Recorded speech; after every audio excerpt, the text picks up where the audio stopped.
하나님 감사합니다. 하나님이 우리의 하나님 되어 주셔서 우리 앞에, 우리 뒤에, 우리 옆에, 우리 아래, 우리 위에, 우리 안에 계셔 주시니 참 감사합니다.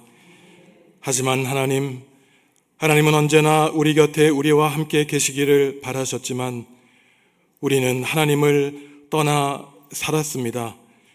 우리의 죄악을 고백하오니 불쌍히 여겨 주시옵소서. 하나님께로 다시 돌아가기 원하오니 성령님, 우리를 하나님께로 인도하여 주옵소서. 예수님의 이름으로 기도합니다. 아멘. 찬송가 515장 부르신 다음에 김태준 장로님 기도 인도해 주시겠습니다.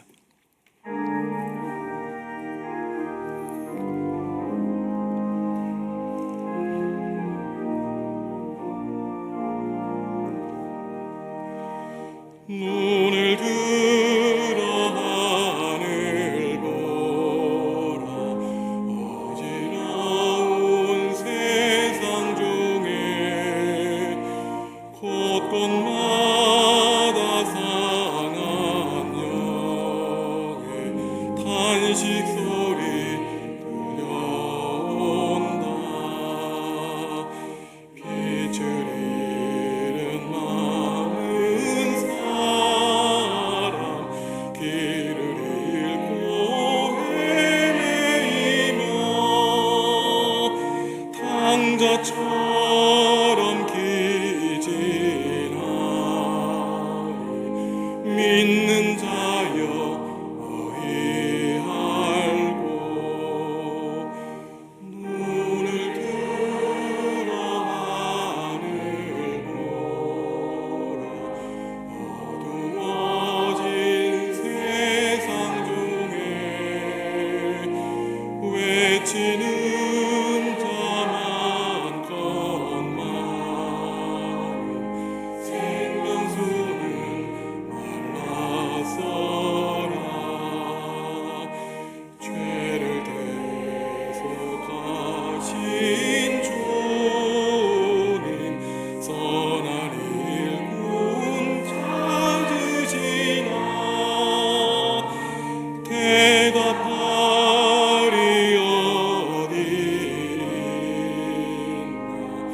믿는 자여 어이 알고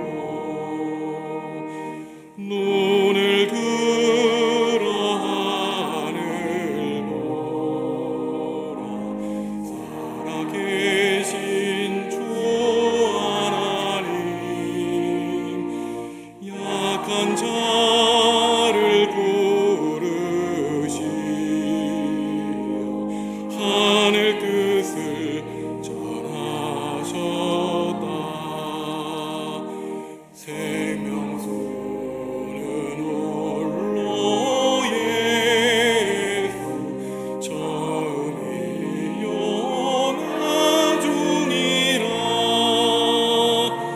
주님 나를 부르신다. 믿는 자여 어이 알고 눈을 들어 하늘 보라. 다시 사신 그리스도 만 백성의 사랑하사 오래 참고 기다리네. 인내하신 우리 구주 의의 심판하시는 날 곧 가까이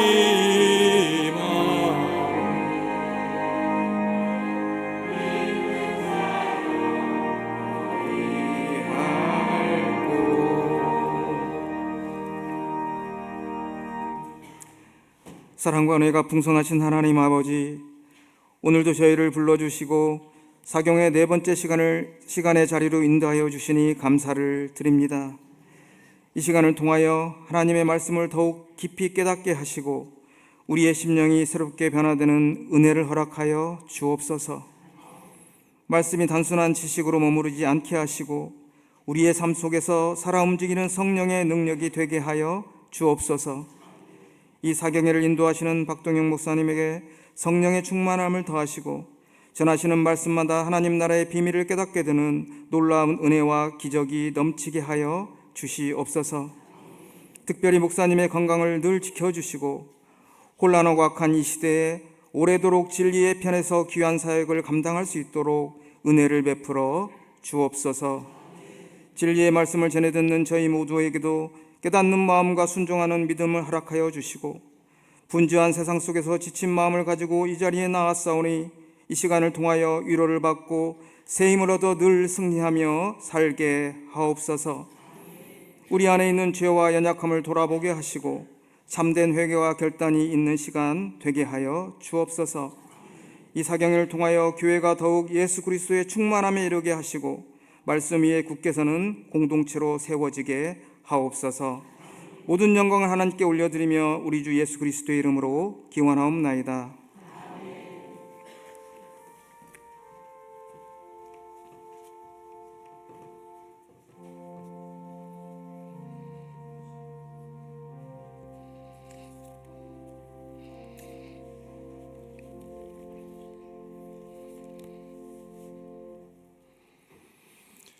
하나님의 말씀은 예레미야 3장 22절 말씀입니다.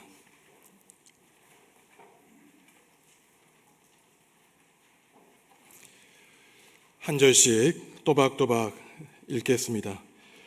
돌아오너라, 뒤돌아 나간 자식들아, 돌아서서 나간 너희의 여러 잘못을 내가 고쳐주겠다.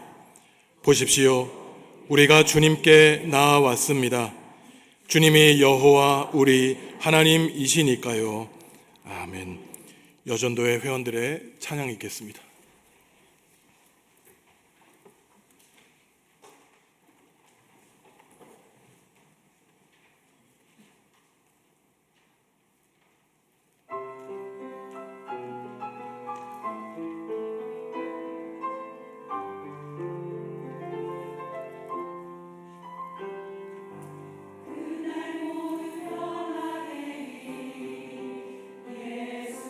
모든 상처 치유되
아멘.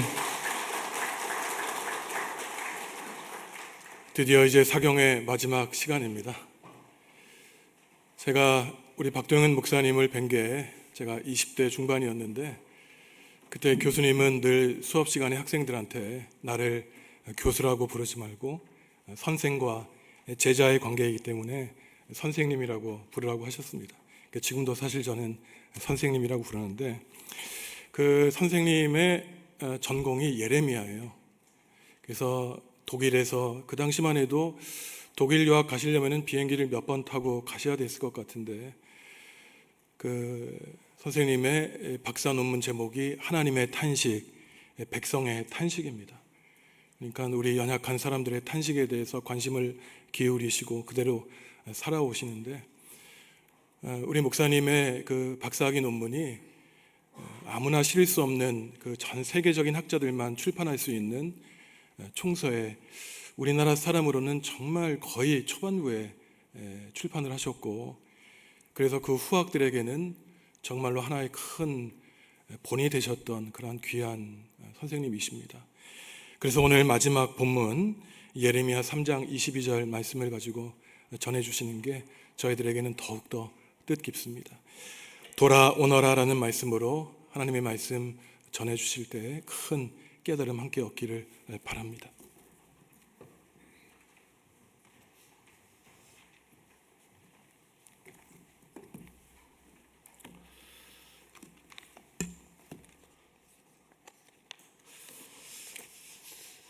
예, 많이 피곤하시죠? 어디 좀 쉬셨습니까? 예.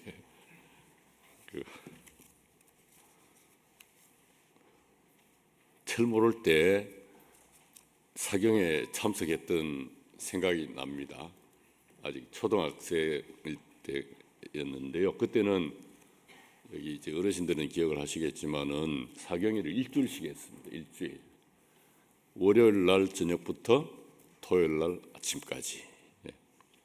새벽, 오전, 저녁, 또 오후에 따로 하기도 하고요. 공부를 했는데 정말 배우는 것도 많지만은 힘들었어요. 조그만 아이가 어른들 사이에 끼어가지고 일주일 동안 하려니까 졸기도 하고 했는데 여러 가지 많은 은혜의 기억이 있습니다. 우리 한국교회는 사실은 사경회를 통해서 부흥한 교회입니다. 그래서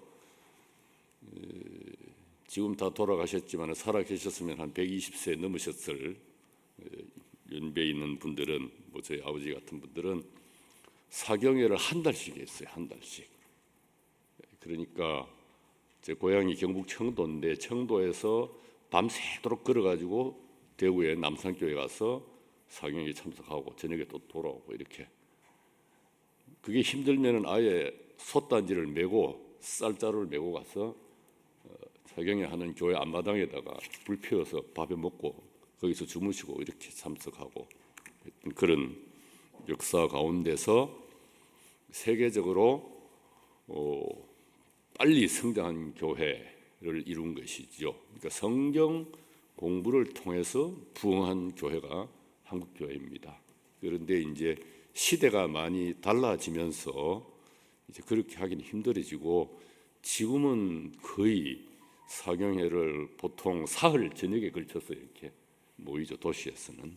예.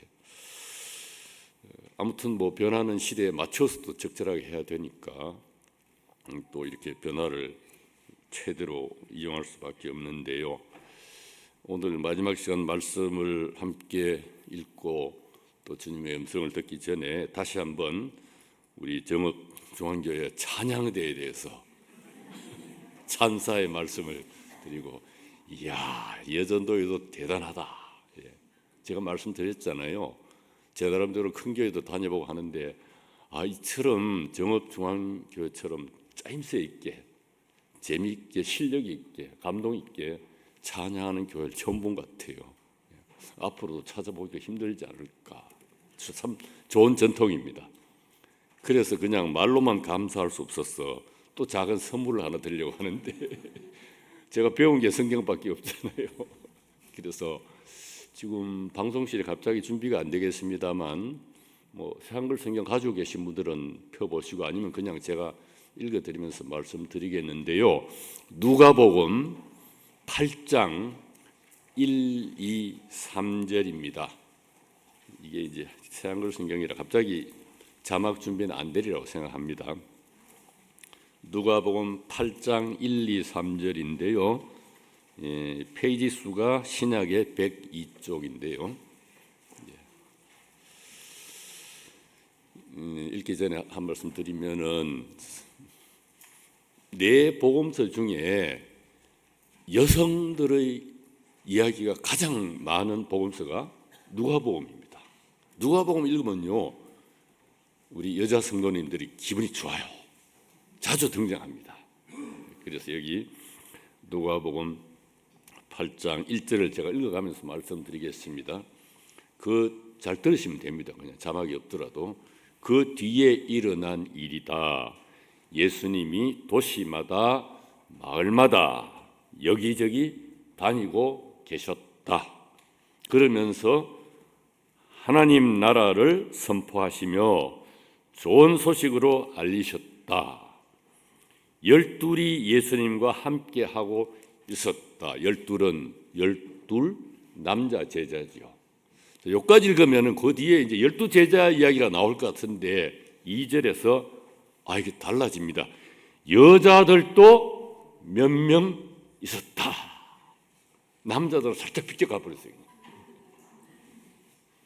그러니까 여기에 예수님의 제자들 중에는 여자들도 있었다는 것이죠. 그 다음에 2절 계속 읽는데요. 그들은, 예수님의 여자 제자들 누구냐 하면은, 그들은 악한 영들과 여러 병에서 고침받은 사람들이었다. 막달라 사람이라 불리는 마리아가 있었다. 막달라 마리아 이야기죠. 그는 귀신 7이 빠져나간 여자였다. 막달라는요, 아주 시골이에요. 변두리에 있는 조그만 마을인데 거기다가 귀신 7가지 들렸으니까 보통 사회 기준으로 보면요, 정말로 손가락질 받던 사람이에요. 보잘것없는 여자입니다. 그런데 제일 먼저 이 사람이 제자 1번, 베드로가 남자 제자 중에 1번이었다면 막달라 마리아는 여자 수제자이죠. 그 다음에 한 사람 이름이 더 나오죠. 3절에 또 요한나가 있었다. 요한나. 그는 헤롯의 살림을 맡아보는 관리인 구사의 아내였다. 요즘 말로 하면은 청와대 대통령 영부인 정도 좀 됩니다. 당시 총독의 부인이었으니까 천양지 차죠. 하늘과 땅 차이지 신분이. 근데 이 사람도 예수님한테 병고침을 받았든지 하여튼 무슨 은혜를 입어서 제자가 됐고요. 세 번째는 수산나도 있었다. 근데 이 사람은 어떤 사람인지 잘 나타나지 않아요. 그냥 이름만 나옵니다. 그 다음에 기가 막힌 내용이 나오는데요. 그 밖에 다른 여자들도 많이 있었다. 막달라 마리아, 요한나, 수산나 세 사람만 있었던 것이 아니고 이 세 여성 말고도 많은 여자들이 예수님의 제자로 예수님과 함께 했다는 것입니다.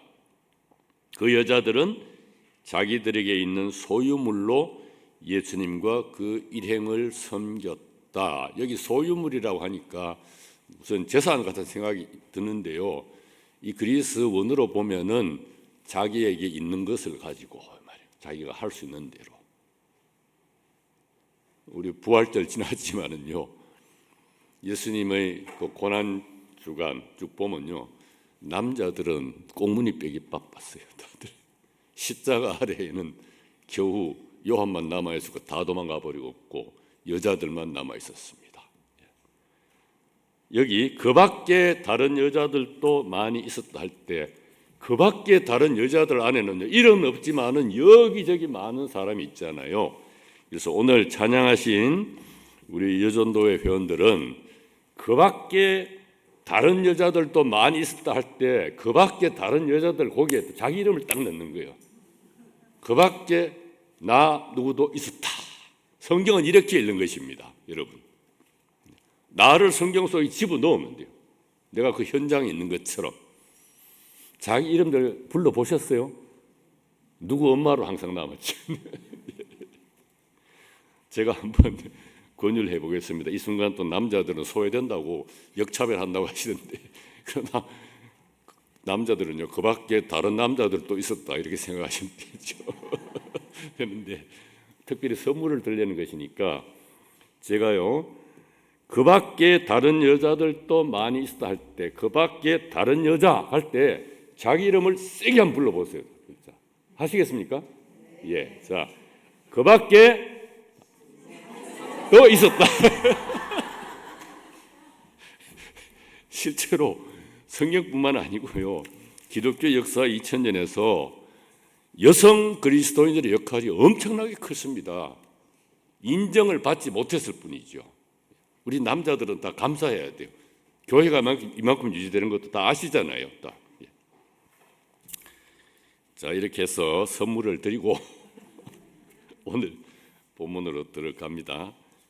돌아오너라, 뒤돌아 나간 자식들아. 이게 참 기가 막히는 말씀입니다. 돌아오너라, 뒤돌아 나간 자식들아. 제가 지금 여러분들이 좀 마음이 상하실지 모르지만은 김선종 목사님을 앞으로 초청해서 저하고 한번 연극을 해보려고 그래요. 나오세요.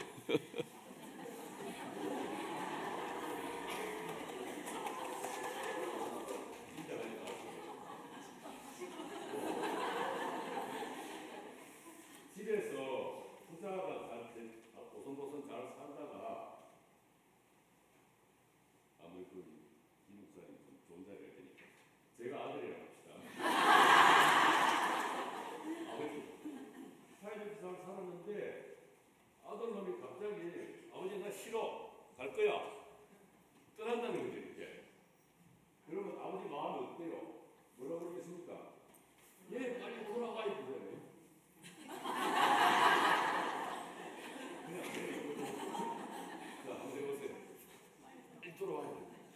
빨리 돌아오십시오.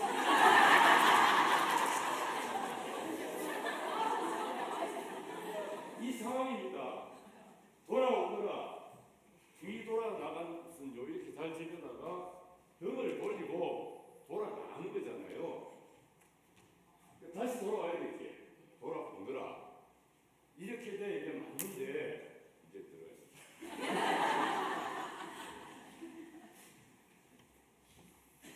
예, 성경 말씀 이렇게 그림으로 실제로 볼 수가 있는 것 사실이죠. 그런데 돌아오지 않았어요, 이스라엘 백성은. 그래서 이스라엘이 망했습니다. 자, 이 돌아오느라 뒤돌아 나간 자식들아, 이 말씀은 무려 2600여 년 전에 선포된 말씀입니다. 하나님의 나라 이스라엘이요, 처음에는 다윗 솔로몬 때는 나라가 하나였지만은 솔로몬 그 다음부터는 나라가 둘로 나눠집니다. 우리 남북한처럼 남쪽은 남왕국 유다라 그러고 북쪽은 북왕국 이스라엘이라 그럽니다. 그런데 나라가 나눠지고 난 다음에 100년 만에 북쪽이 또 먼저 망해버려요. 그러고 100년 세월이 지났는데 이 말씀이 선포된 것입니다. 북왕국 이스라엘이 아시리아라는 그 당시에 강대국에게 망해버린 지 100년이 지난 때였는데, 하나님은 조금 전에 보신 것처럼 자식에게 버림받은 부모처럼 말씀하신 것이죠. 한없이 안타까운 마음으로 부르신 것입니다. 돌아오너라, 돌아오너라, 뒤돌아 나간 자식들아. 이때보다 한 100년 전에 예레미야의 선생이 있습니다. 호세아도 비슷한 예언을 했습니다. 자, 이제 한번 자막을 보시죠. 호세아 14장 1절인데 같이 읽어보실까요? 돌아오세요 이스라엘, 여호와 그대의 하나님께로. 이번에는 하나님의 말씀을 예언자에게 주었어요. 선지자, 너 이렇게 말해라. 그래서 호세아가 백성들을 보고 돌아오세요 이스라엘, 여호와 그대 하나님께로. 호세아 일단 아직 망하기 직전입니다. 안 돌아오면 망합니다. 그러니까 돌아오세요 이렇게 부르짖었던 것이죠. 그런데 북왕국 이스라엘 사람들은 못된 아들처럼 돌아오기를 거절했습니다. 거부했습니다. 그토록 아버지 하나님이 애타게 부르셨는데 끄떡 안 하고 그냥 계속 가버렸어요. 망했습니다. 백성들은 저 멀리 북쪽 정복자의 땅으로 사로잡혀 갔습니다. 지금 이락 땅이죠. 그런데 돌아오기를 거부한 것은 이들만이 아닙니다. 자, 북쪽이 망했습니다. 그러면 남쪽 백성들은 정신 차려야 되잖아요. 위에 형제 나라가 망해버렸으니까. 그런데 남한국 백성들도 돌아오지 않고요. 돌아오는 척 했어요. 돌아오는 척. 이쪽에서 아버지가 돌아오느라 하면 이렇게 가다가 돌아갈까요 말까요 안 갈까요? 가는 척 하다가 계속 앞으로 가버려서 남한국도 망해버렸습니다. 그리고 이번에는 남한국 백성들은 바빌론으로 사로잡혀 가버렸죠. 아시리아 다음에 세계를 지배했던 나라입니다. 그리고 또 세월이 한 50년 지났을 때 하나님은 그저 사랑으로 그 망한 백성들을 고향으로 되돌아오게 하셨습니다. 그런데 고향으로 되돌아온 사람들에게도 똑같은 말씀을 하셨습니다. 스가랴 1장 3절 4절입니다. 3절을 제가 읽고 4절은 여러분이 읽으시죠. 이 관로 안에 예언자 하나님 이렇게 적어놓은 것은 막 한 말이 엇갈리기 때문에 잘 구별되라고 적어 놓은 것이니까 읽지 않아도 되지요. 3절 제가 읽습니다. 너는 그들에게 말해 주어라. 전능하신 여호와께서 이렇게 말씀하셨습니다. 돌아오너라 나에게로. 전능하신 여호와의 말씀입니다. 그러면 나도 너에게 돌아가겠다. 전능하신 여호와께서 말씀하셨습니다. 4절 읽으시죠.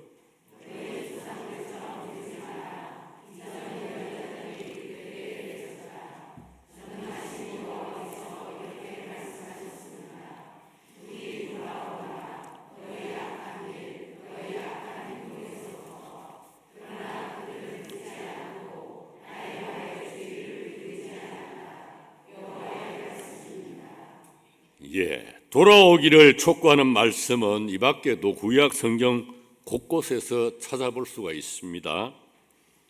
여러분 성경을 읽으시다가 같은 말이 자꾸 나오면 그건 중요한 것입니다. 같은 말이 자꾸 나오면은 자, 돌아오기를 촉구하는 이 말씀, 왜 이 말씀이 계속 나올까? 까닭이겠죠. 하나님이 뒤돌아 나가서 돌아오지 않는 백성과 계속 씨름하신 것입니다. 붙들고 살려보려고. 존귀하신 여러분, 구약 성경에서 이스라엘은 끊임없이 하나님한테서 등 돌리고 나갑니다. 그 어느 백성보다도 하나님께 직접 은총을 많이 받은 백성인데 엉뚱하게도 계속 빗나기만 해요. 빗나가기만 한다고요. 그런 백성을 벌하시지 않고 또는 벌하셨더라도 하나님은 거듭 돌아오라고 부르신 것입니다. 우리 아까 읽은 누가복음 15장에 유명한 예수님의 비유가 있죠. 무엇이죠? 탕자의 비유잖아요. 작은 아들은 아버지의 재산을 미리 나누어 받았죠. 아버지한테 등 돌리고 떠났죠. 그러니까 이 작은 아들은 부모님한테서 뒤돌아 나간 자식이잖아요. 낯선 곳에서 떠돌다가 굶어 죽을 지경에 이르니까 정신 차리고 아버지께로 돌아오지요. 돌아 나갔다가 돌아왔어요. 우리는 보통 이 탕자의 비유를 개인의 이야기로 생각합니다. 그런데 예레미야 3장 22절이나 호세아 말씀이나 스가랴 말씀을 염두에 두고 읽으면요 전혀 다른 뜻으로 이해할 수가 있습니다. 이 탕자의 비유가 그저 하나님을 모르다가 알게 된 개인을 위한 말씀에 그치는 것이 아니고 하나님을 섬긴다고 하지만 실제로는 배신을 거듭했던 백성을 향해 들려주신 말씀으로 읽을 수 있습니다. 그렇게 해서 세계 교회 2000년 역사, 우리 한국 교회의 140년 역사를 돌아보게 하신 말씀으로 읽힙니다. 그러니까요, 예수 안 믿는 사람에게 회개하고 믿으라 하는 그런 말씀이 아니고 이미 하나님을 믿는다고 자타가 공연했던 백성이 거듭거듭 하나님을 배신했을 때 그 백성을 향해서 돌아오라 하는 것입니다.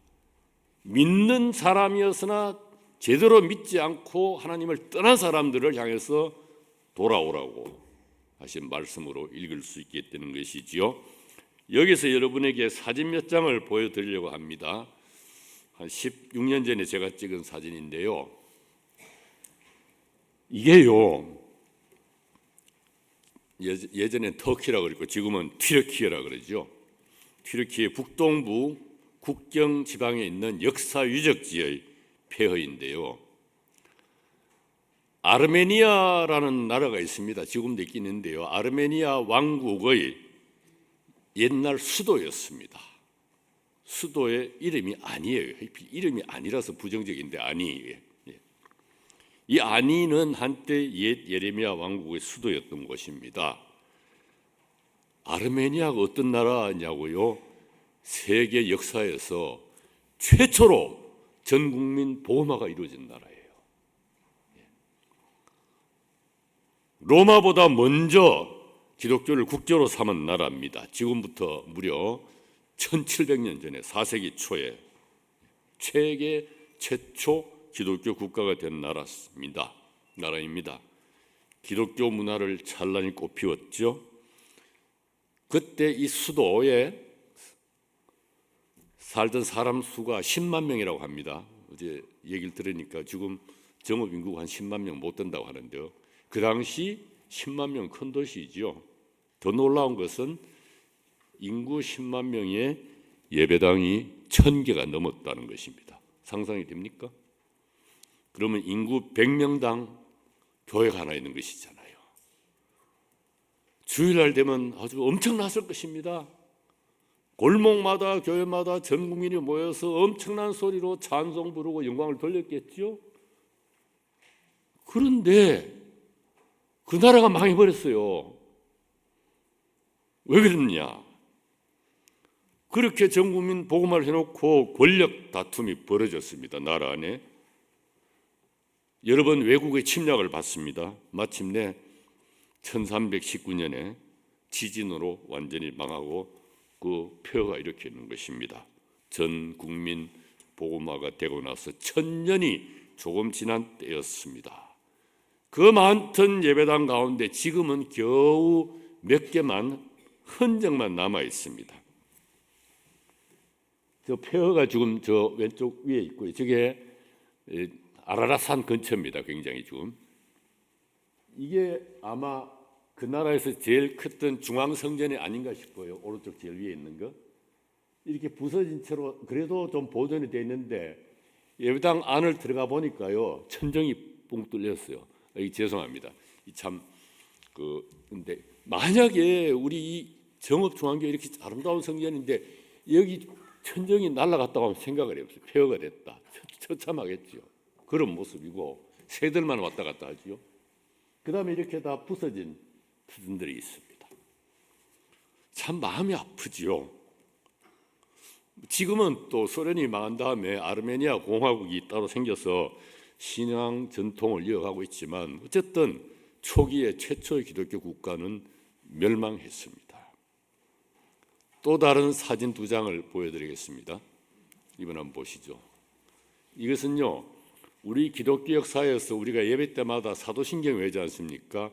사도신경보다 먼저 생긴 신경이 있습니다. 니케아 신경이라고 전 세계 기독교 대표자들이 모여서 회의를 해서 신앙의 요목을 정한 그 도시의 교회당입니다. 이것도 터키에 있는 것인데요. 여러분 터키 여행할 때 이런 데 한번 가보시기 바랍니다. 이제닉이라는 곳입니다. 325년에 기독교 공회가 열렸는데요. 또 한 번 더 열렸습니다. 400년 뒤에 다시 전 세계 기독교 대표들이 모여서 우리가 무엇을 믿는지 신조를 결정하고 또 여러 가지 교회 일을 의논한 것인데 여기도 다 망해버리고 그 안에만 이렇게 남은 것입니다. 여기 앞에가 여기 이제 좀 앞쪽인데요, 강단 앞쪽인데 이걸 좀 확대하니까 이렇게 된 것이죠. 자, 아르메니아 옛 수도에 무너진 예배당을 돌려다보면서 또는 니케아 공의회가 열린 소피아 예배당 안을 들여다보면서 마음이 무거워졌습니다. 정신이 번쩍 들었습니다. 아주 방정맞은 생각이 들었습니다. 우리 한국교회는 앞으로 어떻게 될까? 아직 전 국민 보험화도 안 됐잖아요. 우리 아직 25% 정도밖에 안 됩니다. 전도가 제대로 되기도 전에 이처럼 되면 어떡하나? 지금 곳곳에서 교회를 세우는데 그 교회들이 다 망가지면 어떡하나? 또 세계 교회는 어떻게 될까? 세계 기독교는 어떻게 될까? 2000년 기독교 역사에 견주어 보면요, 우리 한국 교회는 아직 어린아이 같습니다. 우리 역사가 아직 140년이에요. 기독교 역사는 2000살이고 우리는 140살. 그걸 100살로 기준하면 한 7살 정도밖에 안 돼요. 우리가 7살짜리예요. 우리는 아직까지. 우리 한국교회 자랑하지만 놀라운 부흥 발전을 했죠. 자부심을 가질 만도 합니다. 그런데요, 이미 1960년대에 영국의 유명한 선교학자가 기독교 선교 역사라는 책을 쓰면서 이런 글을 남겼습니다. 우리 한국교회를 비롯해서 최근에 복음을 받아들여서 급격하게 발전한 신생교회들, 전 세계에 젊은 어린애 교회들에게 걱정스러운 상황이 벌어지고 있다. 아이가 태어나서 제대로 커보지도 못하고 온갖 병에 걸려서 목숨을 잃는 것처럼 이 신생교회들이 기독교 2000년 역사 중에 교회 안에 일어났던 온갖 잡된 것들을 다 받아들여가지고 한꺼번에 주고 망가지고 있다. 이런 염려를 표명했어요. 1960년대에요. 깊이 생각해 볼 문제입니다. 우리는 지금 정읍중앙교회를 어떻게 더 부흥 발전시키느냐 여기 고민하고 기도하는데 이 렌즈를 크게 해서 세계를 두고 보면요, 그렇게 쉽게만 생각할 상황이 아니다. 그래서 오늘 저녁 말씀은 좀 부담이 되는 말씀이에요. 그렇지만은 중요한 말씀인데, 아까 우리 부른 눈을 들어 하늘 보라 있잖아요. 저는 이 찬송 읽으면요 막 눈물이 막 나요. 왜 그러냐 하면요, 이게 언제 작사 작곡된 한국인 찬송이냐 하면요 1952년에 가사를 쓰고 지은 찬송입니다. 석진영이라는 여자 시인이, 기독교 시인이 가사를 쓰고 박재훈이라는 교회음악가, 나중에 목사님이 됐습니다. 영락교회 지지도 하셨는데 작곡한 것이지요. 1952년이니까 우리 정읍중앙교회가 세워지기 2해 전이죠. 전쟁의 폐허 속에 있는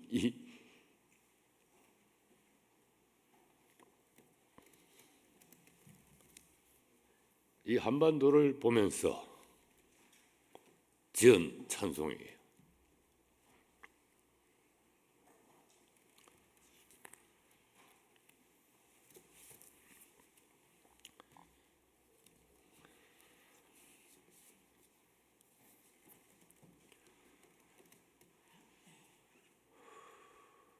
십수년 전 여름에 제가 어느 작은 교회 전교인 수련회에서 성경 공부를 인도한 적이 있습니다. 젖먹이로부터 백발노인에 이르기까지 한 100여 명 전교인을 여러 조로 나누었습니다.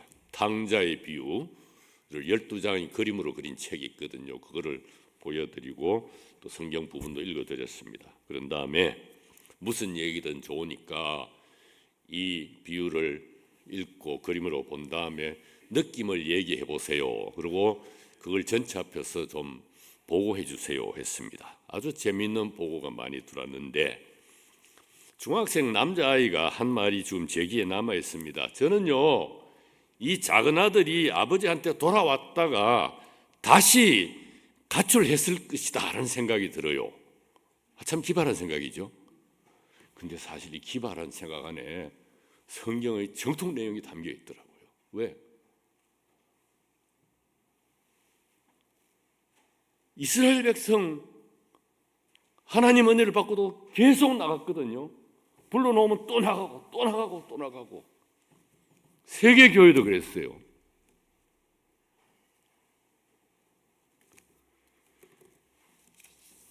여러분 요즘 이제 중동 전쟁이라고 얘기를 자꾸 하지 않습니까?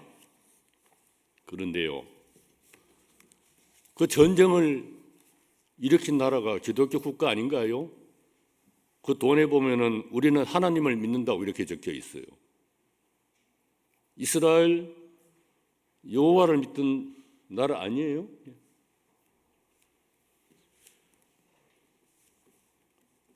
우리 기독교 역사를 보면요, 지금부터 한 2, 300년 전에 유럽을 중심해서 세계 선교의 바람이 크게 불었습니다. 그래서 1800년대 지나고 1900년대 들어와서는요, 전체적으로 선교가 굉장히 팽창했어요. 세계 선교가. 그래서 1910년에 영국 북쪽에 있는 에딘버러라는 데서 세계 기독교 대표 1200명이 모였어요. 세계 선교 대회를 했습니다. 그때 표가 뭐냐 하면은 이 세대에, 우리 시대에 전 세계를 복음화하자, 할 수 있다고 자신했습니다. 그런데 무슨 일이 일어난지 아십니까? 4년 뒤에 1차 세계대전이 일어났습니다. 4년 동안 계속되었죠. 유럽이 거의 피폐화됐습니다.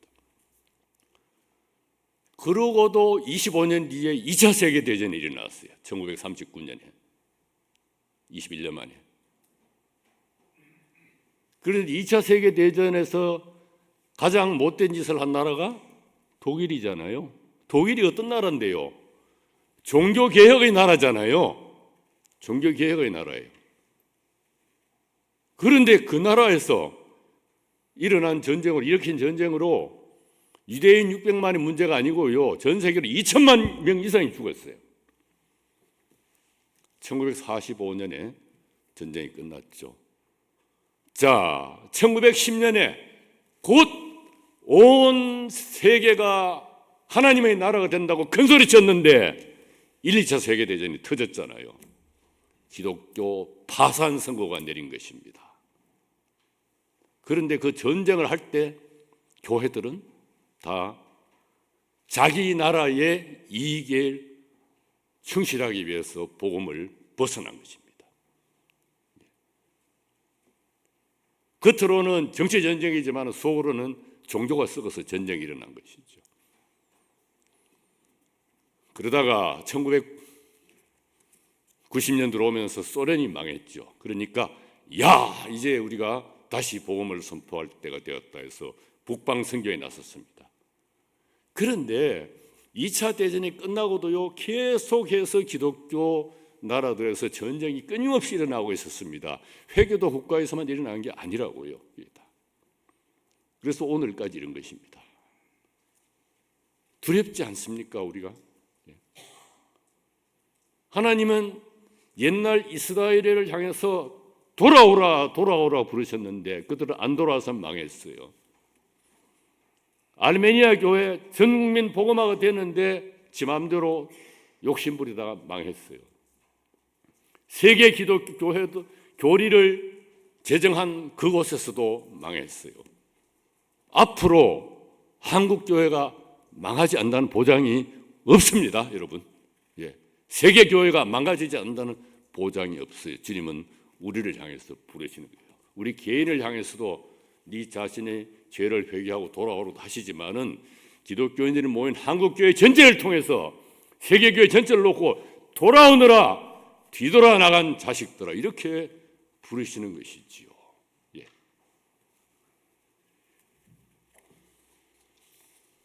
언제인가부터 우리 한국교회 강단에서요, 회개하라는 설교가 사라져 버렸어요.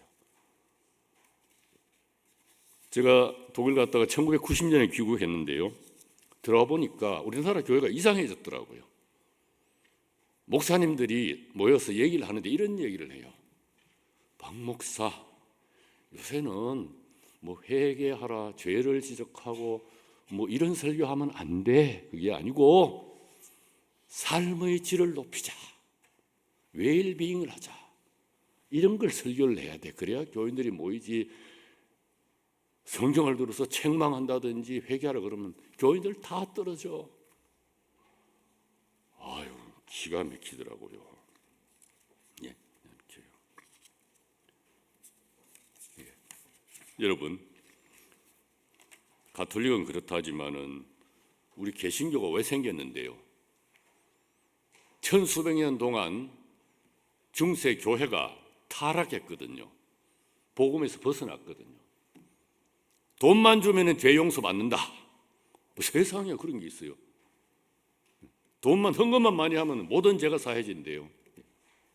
그래서 루터라는 사람이 그거 아닙니다, 이렇게 나선 것이죠. 루터가 교황청에서 이 돈통에, 헌금통에다가 동전을 넣으면은 쨍그랑 하는 순간 당신은 연옥에서 천국으로 갑니다, 이렇게 엉터리 선전을 하니까 이거는 성경의 가르침에 엇납니다 하는 얘기를 95가지 조목으로 95계절로 조목조목 반박했거든요. 그런데 그날을 기념해서 우리가 해마다 10월 마지막 주일을 종교개혁 기념일로 지키지요. 그 95가지 조목 중에 제일 첫 번째가 뭐냐 하면 이것입니다. 우리 주님이자 선생님이신 예수 그리스도께서 회개하라, 마태복음 4장 17절, 회개하라고 말씀하실 때는 신자들의 전 생애가 회개여야 함을 뜻한다. 이게 제일 첫 번째예요. 하나님의 은혜로 살아가는 그리스도인들도 같은 잘못을 되풀이하여 저지르는 수가 적지 않지요. 우리 스스로도 그렇지 않습니까? 내 나쁜 버릇 하나 고치기가 쉽지 않지요. 늘 같은 실수를, 같은 죄를 반복합니다. 따라서 회개는 예수 믿을 때 한 번만 하고 끝내버리는 그런 행위가 아니다. 하나님한테 뒤돌아 나갔다가 돌아오고, 뒤돌아 나갔다가 돌아오고 하는 일은 숨질 때까지 계속된다는 것이죠. 개인도 그렇고 교회도 그렇다는 것입니다. 교회도 이런저런 잘못을 저지릅니다. 여러분 듣기에 좀 거북하실지 몰라도 오늘이 4월 19일이지 않습니까? 4.19입니다. 4.19 66돌이에요. 저는 그날을 기억하거든요. 동네 나가보니까 파출소가 깨지고 돌멩이가 막 흩어져 있고 아무것도 몰랐죠. 지금 우리 교회에서는 다 잊어버렸어요. 4.19가 왜 일어났는데요? 자유당 정권의 부정부패가 엄청나게 컸거든요. 그런데 그 자유당 정권의 실세들이요, 기독교인들이었습니다, 여러분. 기독교인들이었어요. 교회가 죄를 지은 거예요. 이걸 다 좀 감추고 있어요. 말 안 하고 있어요.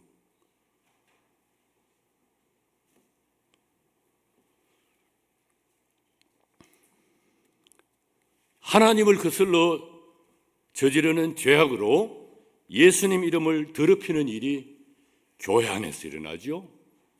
우리 잘 알지 않습니까? 노예 안에서도 일어납니다. 대한예수교 장로회 총회 안에서도 일어납니다. 다른 교단에서도 일어나요. 세계교회 안에서도 일어나고 있습니다. 거듭거듭 일어납니다. 그렇게 한국교회도 세계교회도 아버지한테서 뒤돌아나간 자식처럼 되는 일이 되풀이 되고 있습니다. 그때마다 하나님은 돌아오너라 뒤돌아나간 자식아, 이렇게 간절히 부르시는 것이지요. 자, 그 초대의 음성을 들었으면 응답해야지요. 예, 면목이 없지만 돌아가겠습니다. 이것이 교회 개혁입니다. 교회 부흥의 지름길이에요. 죄를 안고서 교회가 부흥할 수 없죠. 회개하지 않고 하는 부흥은 이단으로 가는 길입니다. 사람이 많이 모인다고 자동적으로 복음적인 교회가 되는 것이 아닙니다. 지난 2017년은 종교개혁 500주년이었습니다. 독일 교회가 기념행사를 어떻게 하는지 제가 관심을 가지고 살펴보았습니다. 독일 교회와 그리스도인들이 종교개혁 정신을 어떻게 이어가고 있는지 알고 싶었던 것이거든요. 독일 교회가 하나님한테서 뒤돌아 나갔다가 다시 돌아오는 일을 어떻게 계속하고 있는지 궁금했습니다. 제가 이번 기회에 독일 교회 찬송가 뒤에 있는 요일별 기도문을 소개는 합니다만은 그 참 수준 높고 좋은 교회가요, 인류 역사상 세상 끝날까지 씻을 수 없는 무서운 죄를 지었어요. 2차 세계대전 때. 도대체 이들이 어떻게 반성을 하고 어떻게 교회를 새롭게 하는지 궁금했거든요.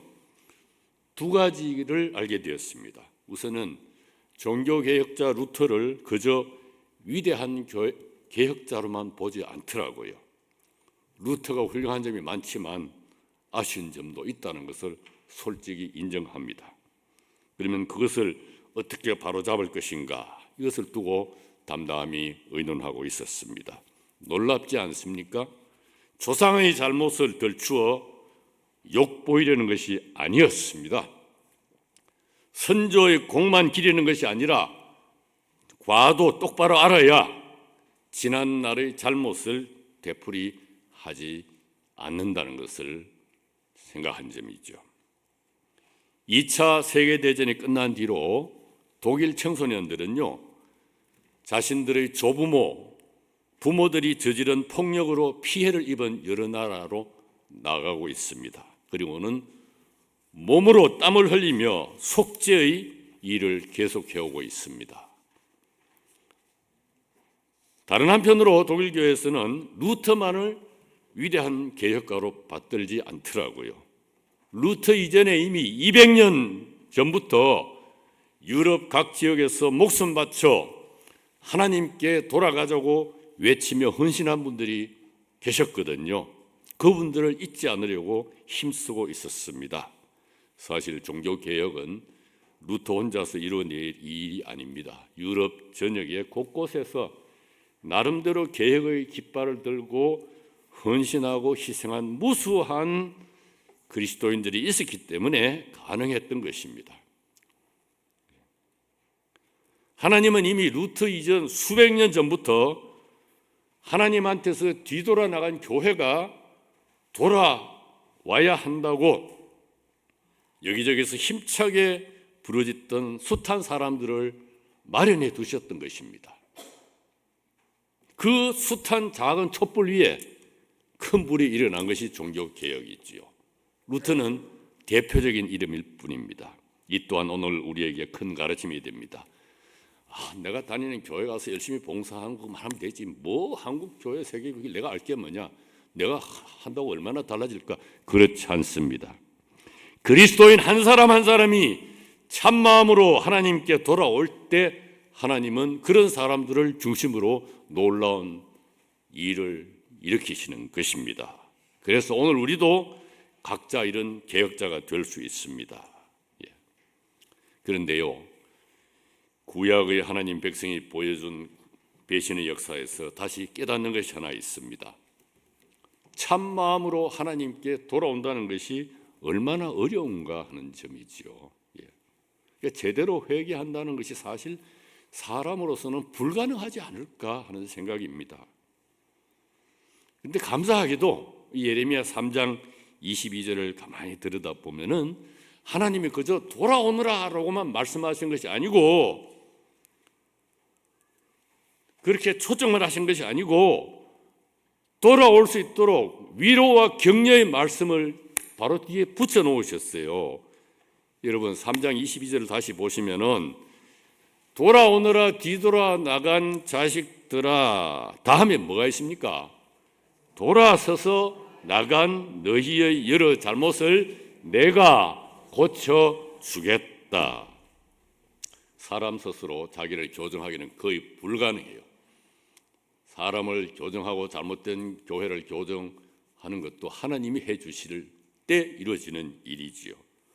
돌아오기만 하면 그 나머지 조치는 내가 알아서 해줄게, 이런 약속의 말씀이죠.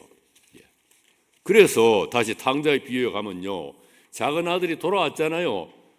아버지의 반응이 무엇이었습니까? 가서 그냥 따뜻하게 안아주셨을 뿐이에요.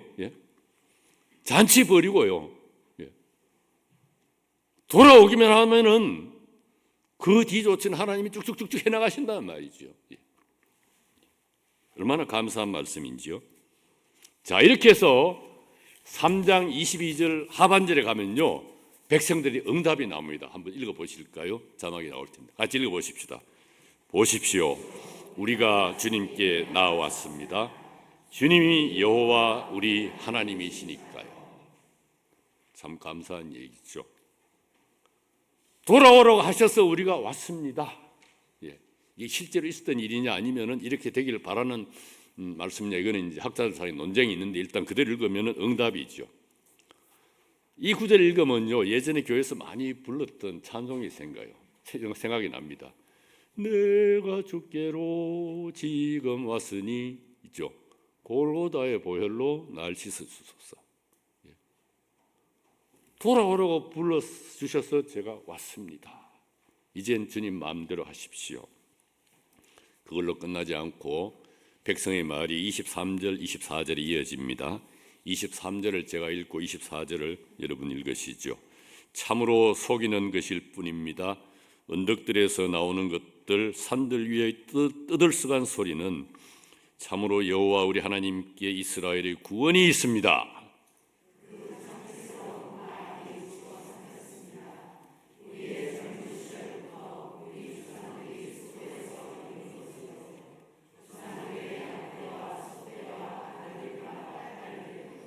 여기서 백성은 자신들이 저질렀던 잘못을 고백합니다. 회개의 고백이에요. 하나님을 섬긴다고 떠들었는데 실제로는 바알을 섬겼다.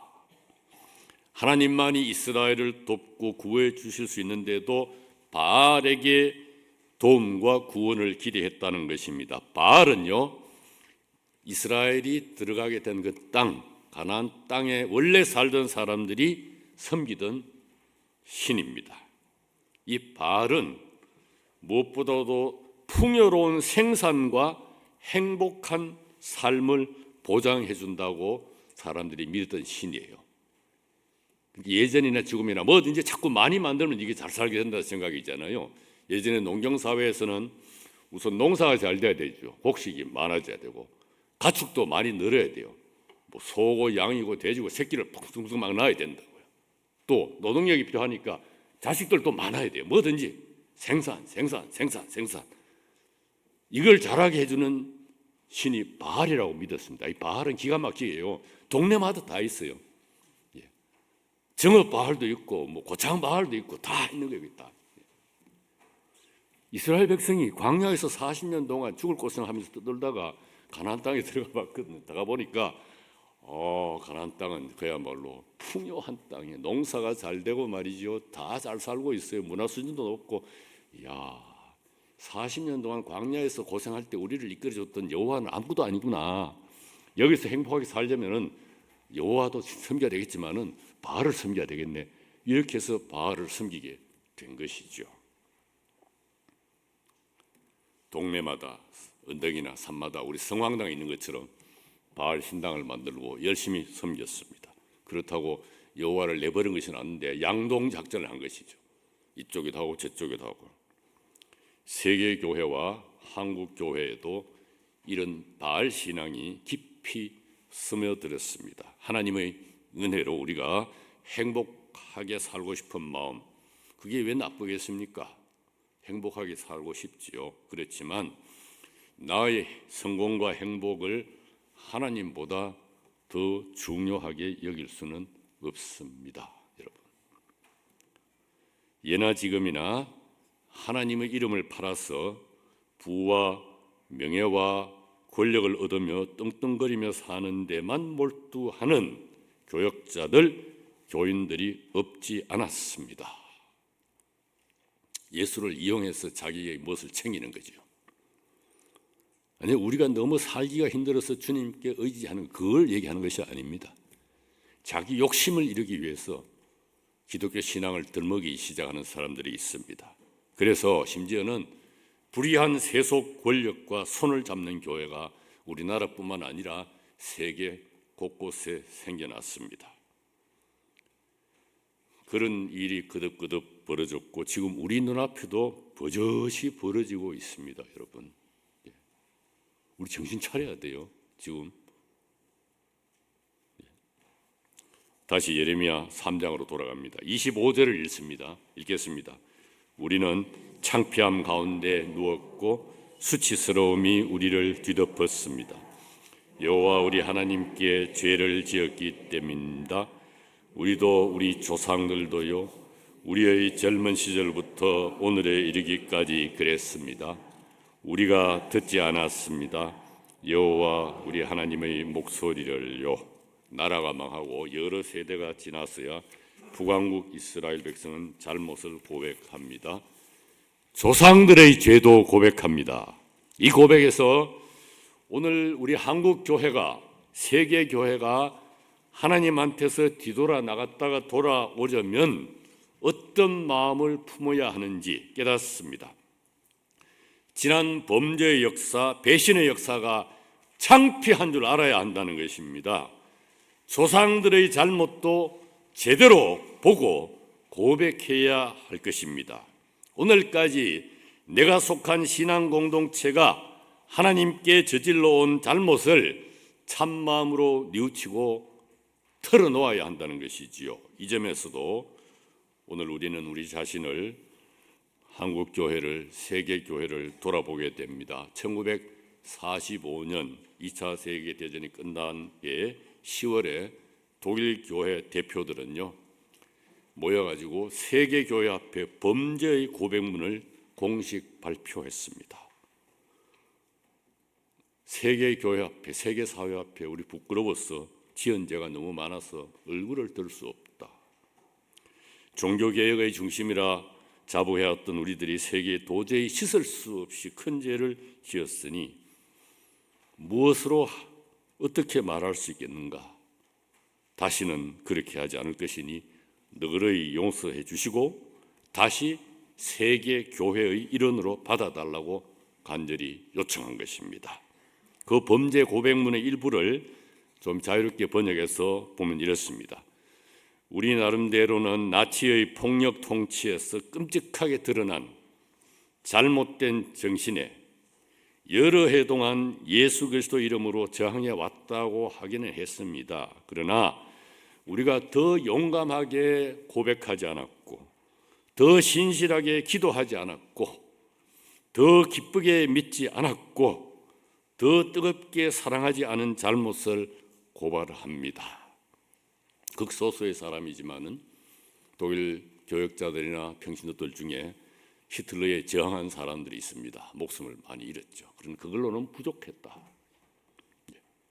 일본 교회도 범죄 고백문을 발표했습니다. 전쟁이 끝나고 60년도 더 지난 1967년에서야 발표했습니다. 무엇보다도 제2차 세계대전 중, 대동아 전쟁 중에 일본 정부가 저지른 극악한 범죄에 일본 교회가 함께 했다. 그 죄를 고백합니다. 피해를 입은 나라들과 전 세계 사회의 용서를 구합니다. 이런 고백문을 냈습니다. 일본 교회는요 굉장히 적어요. 전 국민의 0.5% 정도밖에 안 되는데요. 근데 이 사람들은 정신이 제대로 박혔어요. 제가 나중에 기회 있으면 소개하겠습니다만 남북 교회가 만난 적이 있어요. 북한에 교회가 있느냐 없느냐 이런 얘기를 하지만 어쨌거나 도쿄에서 만나고 일본에서 몇 번 만났어요. 그게 제가 2번 참석해봤는데요. 그런 자리에 반드시 일본 교회 대표들이 옵니다. 와서 정말 정중하게 인사를 하고 용서해달라고 빌어요. 해마다 와서 빌어요. 일본 정부는 그렇게 하지 않지만 우리 한국 교회는 어떤가요? 지난 140년 동안 한국 교회는 아무런 잘못도 저지르지 않고 그저 모범적으로만 성장, 부흥, 발전해 온 것일까요? 우리가 속한 한국 장로교회는 어때요? 대한예수교 장로회는 하나도 잘못한 게 없을까요? 전서노회, 전남노회, 전북노회, 노회는 어때요? 죄 지은 것이 없나요? 우리 개교회는 어떤가요? 교역자들은 어떤가요? 우리 그리스도인 한 사람 한 사람은 어떤가요? 그리스도인들이, 교역자들이, 개교회가, 노회가, 교단이, 한국교회가 세상의 소금이기보다는 오히려 세상을 더욱더 썩게 한 적은 없었을까요? 이명박 장로님이 대통령이 됐을 때요 희한한 얘기가 들렸어요. 청와대 직원들이 하소연을 저도 들었습니다. 장로님이 대통령이 됐다고요.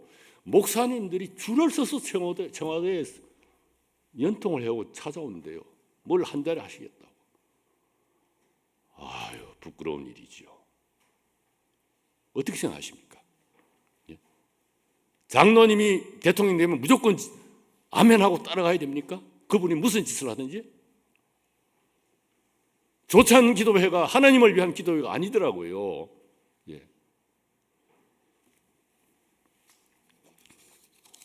한국교회가 세상의 빛이기보다는 세상을 더욱더 어둡게 한 적은 없었을까요? 세상 걱정근심을 들어주기보다는 세상의 걱정거리가 된 것은 아닌가요? 여러분들 못된 사람들이 하는 얘기라고 듣지 마세요. 지금 무슨 소리가 듣는지 아십니까? 한국 사회의 걱정거리는 한국 개신교회다. 한국 개신교회의 신뢰도가요 땅이 떨어졌어요 지금. 그러니까 전도도 할 수가 없잖아요. 예수 믿고 천국 가라고 하지 말고 너가 복장이나 고쳐라 이런 말을 더 하고 있어요 지금. 사회 발전에 이바지하는 교회가 되기보다는 사회 발전을 가로막고 있는 교회가 아닌가 반성할 때가 된 것이죠.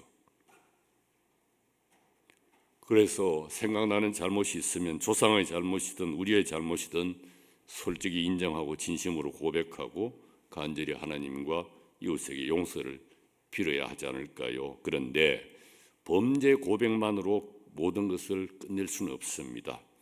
진정한 고백에는요 변화된 삶이 뒤따르는 법입니다. 이제 4장 1, 2절을 읽습니다. 하나님이 다시 말씀하시는데 1절을 제가 읽고 2절을 여러분이 읽으시는데요. 1절 읽습니다. 이스라엘아 네가 돌아오려면 여호와의 말씀입니다. 나에게로 돌아오너라. 네가 너희 밉살스러운 우상들을 나의 앞에서 치워버리고 떠돌아다니지 않는다고 하자. 읽으시죠.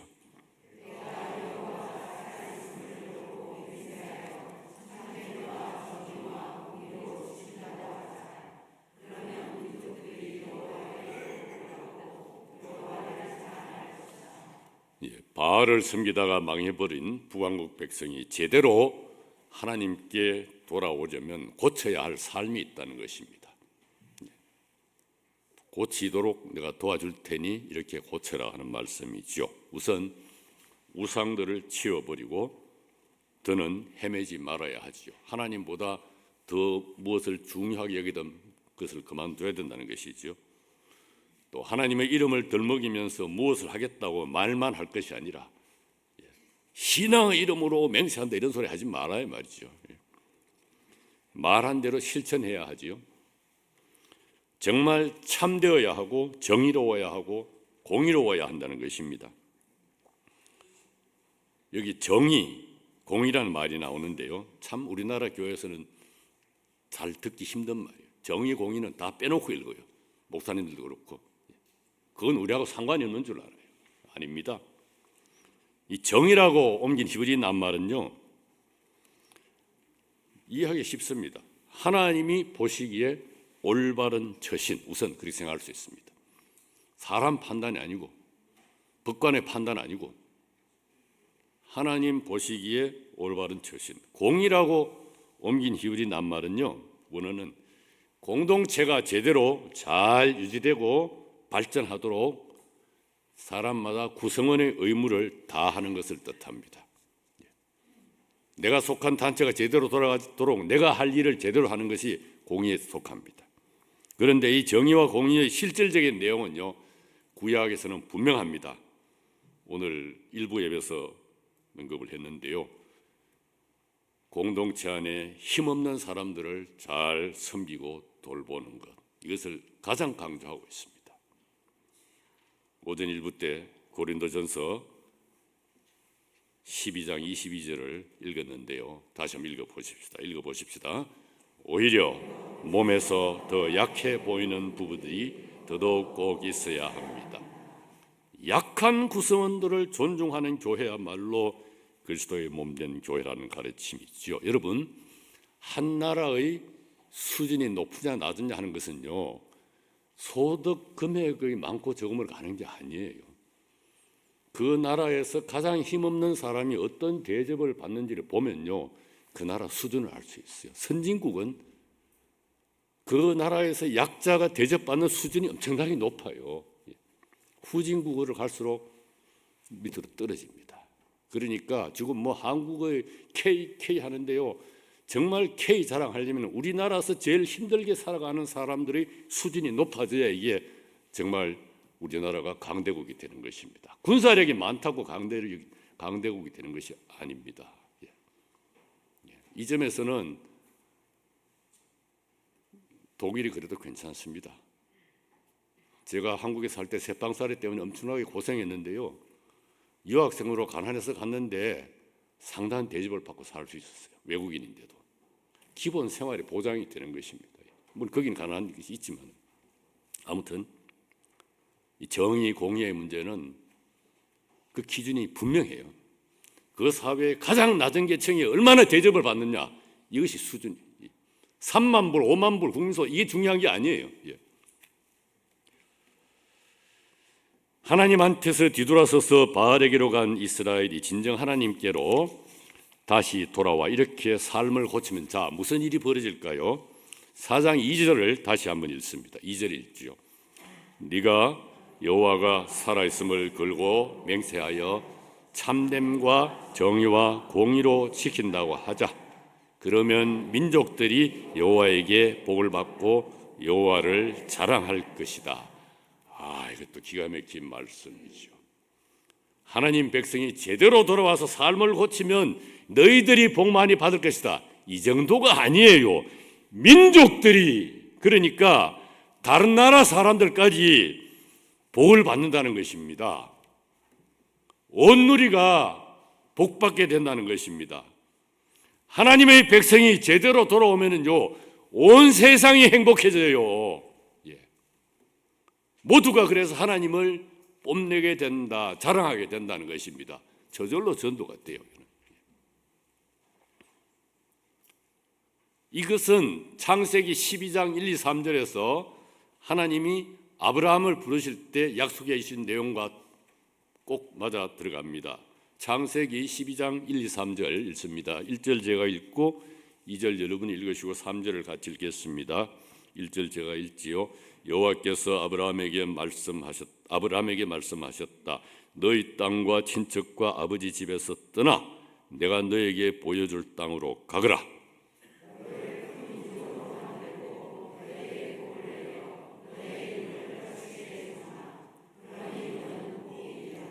너를 축복하는 사람들에게는 내가 복을 내리고 너를 업신여기는 사람들에게는 저주를 낼 것이다. 땅의 모든 종족이 내 덕분에 복받을 것이다. 아브라함이 하나님께 순종하면요, 땅의 모든 종족이, 이 세상 모든 사람들이 복받는다고 합니다. 참 하나님의 계산법은 이상해요. 왜? 하나님은 믿는 사람들만의 하나님이 아니에요. 이 세상 모든 사람들의 하나님입니다. 왜? 사람을 창조하신 분이 하나님이시니까. 결국 하나님의 목적은 전 세계 구원이죠. 자, 아브라함이 하나님께 순종하면 아브라함과 그 후손은 말할 것도 없고 세상 모든 사람이 복받게 된다는 말씀이죠. 선교의 완성입니다. 존귀하신 여러분, 주님은 이 시간에 우리에게도 말씀하시죠. 돌아오너라, 돌아오너라, 돌아오너라, 제발 좀 돌아오너라. 이제 우리가 응답할 차례입니다. 제가 대표해서 기도로 응답하도록 하겠습니다. 기도하겠습니다. 네, 주님, 우리가 돌아갑니다. 우리의 죄와 선조의 죄를 고백합니다. 우리의 병든 마음과 어그러진 삶을 고쳐주십시오. 이제는 주님만 주님으로 섬기겠습니다. 주님 바라시는 대로 살겠습니다. 무엇보다도 약자들을 존중하는 정의롭고 공의로운 길로 힘써 나아가겠습니다. 우리를 불쌍히 여기시고 우리를 이끌어 주십시오. 예수님 이름으로 기도합니다. 아멘.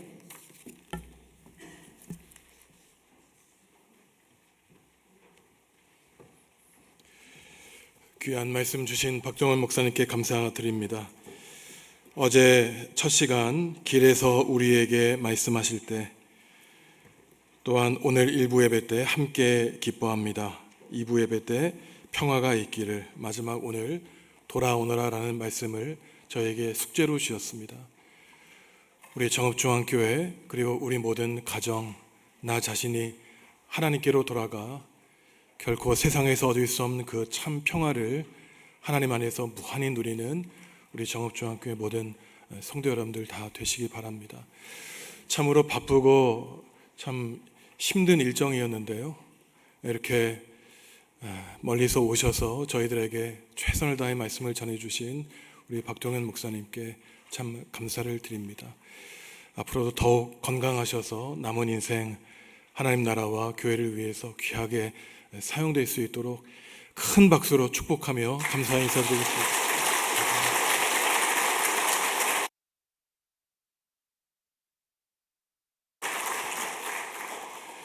찬송가 527장 부르시겠습니다.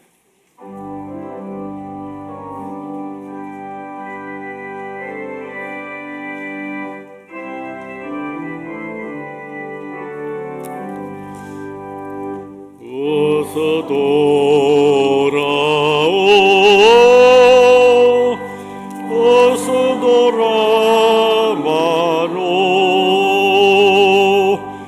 지금 사에서 머리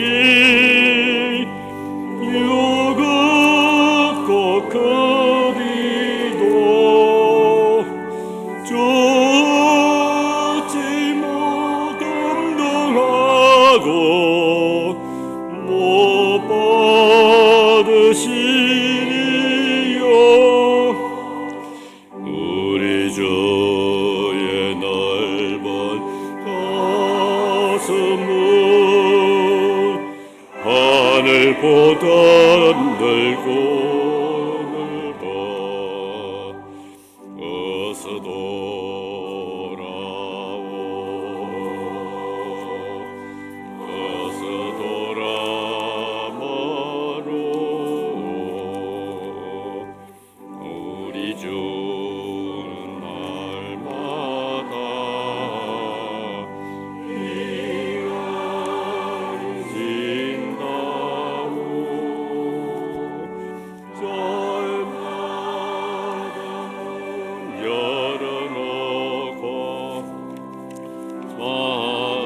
참혹한 사람을 이렇게 귀한 자리에 불러주셔서 대단히 영광스럽고 감사했습니다. 이게 제가 드릴 수 있는 마지막 선물을 드리고 축도하려고 합니다. 여러분 자료집 제일 뒤에 있습니다. 23쪽 여기 있는데 기도 제목 말고 길나서는 사람을 위해 복비는 기도. 예. 제일 뒤쪽인데 이걸 보시죠. 여기 조금 우선 올려놓으시고 이게 제가 어제 저녁하고 오늘 오전 일부에서는 읽었는데요.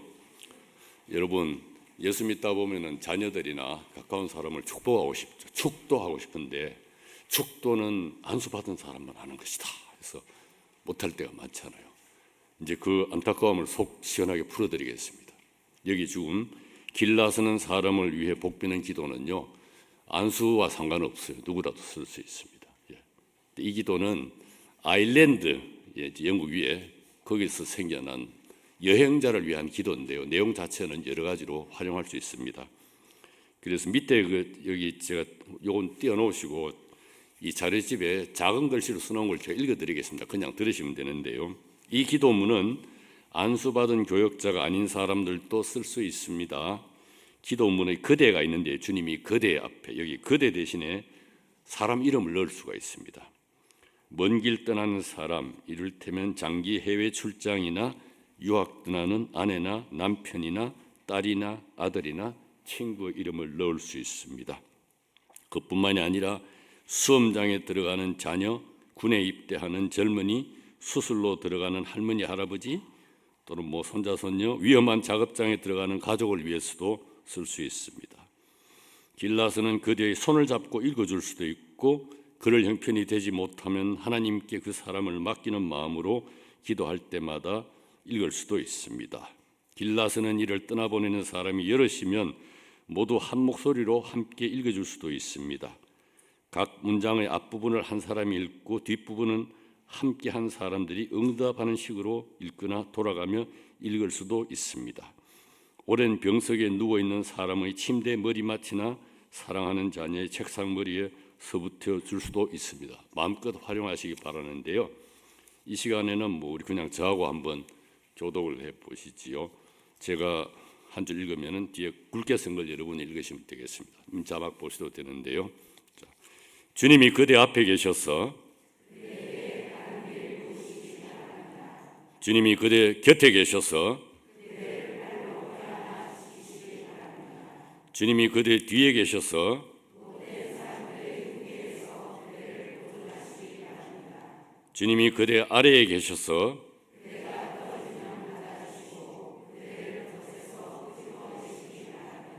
주님이 그대 안에 계셔서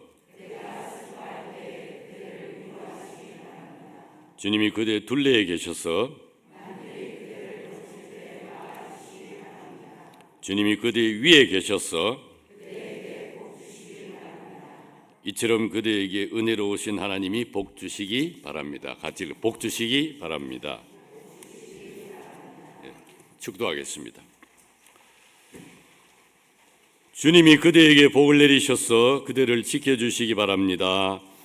주님이 그 얼굴빛을 그대에게 비추셔서 그대를 불쌍히 여겨주시기 바랍니다. 주님이 그 얼굴을 그대에게로 드셔서 그대에게 평화 주시기 바랍니다. 주 예수 그리스도께서 주시는 은혜와 하나님이 베푸시는 사랑과 성령님이 이루시는 사귐이 여러분 모두와 함께 하기를 빕니다. 아멘.